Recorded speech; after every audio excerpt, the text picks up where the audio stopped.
Para sa ating mga mamimili, patuloy ngang nananatiling mataas ang presyo ng bilihin dito sa Cabanatuan Public Market simula pa noong nakaraang linggo.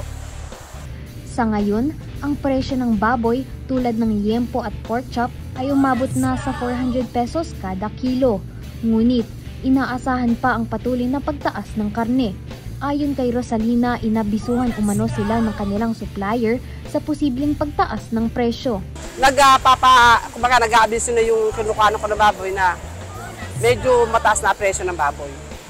Ayon sa ilang magbababoy, naapektuhan ang kanilang supply ng karne dahil sa matinding init. Marami umano sa mga baboy ang namamayat at nai-stress, kaya't bumababa ang timbang at kalidad ng mga ito. Dagdag pa rito, tumataas din ang demand sa karne ngayong panahon ng graduation at outing na isa rin sa mga dahilan ng pagtaas ng presyo. Para naman sa ibang bilihin, ang kada kilo ng manok ay tumaas mula 180 pesos patungong 200 pesos kada kilo. Pagdating naman sa isda, patuloy na naglalaro sa 150 pesos hanggang 160 pesos kada kilo ang tilapia, habang ang bangus ay 240 pesos hanggang 260 pesos kada kilo. Samantala, bumaba naman mula 100 pesos kada kilo ang repolyo, 40 pesos kada kilo naman para sa sitaw.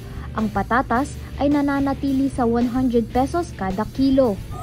Ang carrots naman na ginagamit sa iba't ibang putahe ay mabibili ngayon sa 80 pesos kada kilo.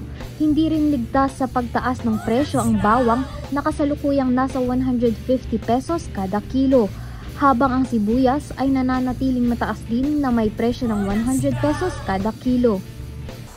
Ako si Patricia Miranda para sa Balitang Unang Sigaw.